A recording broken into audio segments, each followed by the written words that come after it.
Ophélie Winter, fin de crise, ce projet qui lui rapporte gros. Après avoir traversé plusieurs épreuves, Ophélie Winter sort enfin la tête de l'eau. Et elle semble aller mieux. Un projet serait même au programme. Le magazine Closer a consacré 2 pages dans son numéro du 4 octobre à la chanteuse de 45 ans, qui a traversé une sale période. Depuis son retour de Dubaï, en Émirats Arabes Unis, où elle aurait passé 3 ans, c'est la galère. En plus des ennuis de santé, l'ex-candidate de Dallavec a aussi connu la rue. Closer dévoile d'ailleurs des photos d'elle fondant en larmes en public. La belle blonde semblait perdue. Après les nuages, le beau temps. Et elle serait en passe de sortir la tête de l'eau en acceptant l'aide de sa mère et son frère, avec lesquels elle aurait renoué. Une bonne nouvelle n'arrivant jamais seule, Ophélie Winter aurait également été approchée pour des projets dont la nature n'a pas été précisée. Un proche a confirmé cette sortie de crise à Cyril Hanouna sur C8.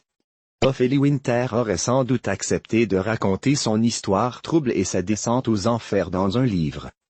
Un pont en or pourrait lui avoir été offert. Biographie. Née le 20 février 1974 à Boulogne-Billancourt, Ophélie Winter est la fille de Catherine Cathy, Feufeu, mannequin, et de David Alexandre Winter, chanteur néerlandais connu pour le tube O. Lady Mary 1969. Ses parents se séparent en 1976, son père s'exile aux États-Unis. Elle grandit à Neuilly-sur-Seine, en vrai garçon manqué. Elle est inséparable de son frère aîné, Michael né en 1972.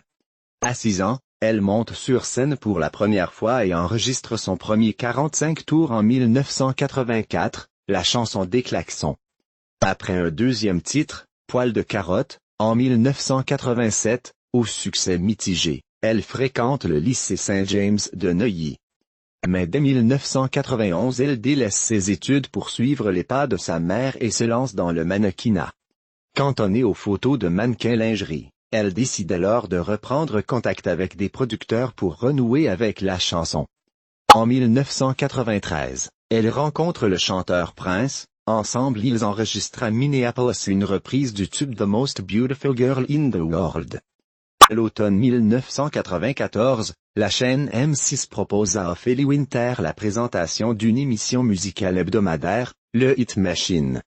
Propulsée animatrice star de la chaîne, elle cumule les émissions pendant 3 ans Dance Machine Club, Coming Next, Ophélie Street, Ophélie Show. Elle profite de cette popularité pour sortir en 1995 le single Dieu m'a donné la foi qui devient le tube de son album Nos soucis. Vendu à 600 000 exemplaires et certifié disque de platine. Elle laisse à sa mère la gestion de ses affaires et crée avec elle une société de production, Vinaol. Curieuse de découvrir d'autres univers, elle fait une première apparition au cinéma en 1996 dans Hommes, Femme mode d'emploi de Claude Lelouch. L'année suivante, elle décroche les rôles principaux dans Tout doit disparaître de Philippe Muil et Bouge de Jérôme Cornuau.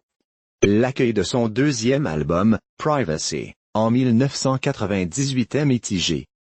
Vendu à 275 000 exemplaires, les concerts et la tournée initialement prévus sont cependant annulés. Après l'échec en demi-teinte de son émission sur TF1, Ophélie Winter Show, en 2000, elle revient sur le grand écran avec Les jolies choses de Gilles Paquet-Brené 2001. En 2002, elle est de retour dans les bacs avec un nouvel opus, Explicite lyrique. Malgré le relatif flop de ce troisième album, le single Sache dont il est extrait réussit à se frayer une place dans le top 50. En 2004, des problèmes de santé l'éloignant des studios. En septembre 2007, après quelques années d'absence du petit écran, Ophélie retrouve M6, chaîne avec laquelle elle a débuté, pour rejoindre le jury de la 4e saison de Popstar. Son 4e album, en 2009, Resurrection, qu'elle produit sous son label W, ne trouve pas son public. La chanteuse se fait plus rare depuis. En 2013, on la retrouve aux côtés de Thierry Lhermitte dans un épisode de la série Document Martin sur TF1. À la rentrée 2014, elle fait partie du casting de l'émission Danse avec les stars sur TF1. Côté vie privée, Après une romance avec le chanteur Mxolahar à la fin des années 90 et avec l'acteur Alain Chabat 2002-2003, elle reste aujourd'hui discrète sur ses amours. En octobre 2019, Rolf Rudolph de son vrai prénom Van Dalen révèle lors d'une interview qu'il a partagé la vie de la chanteuse pendant 4 ans.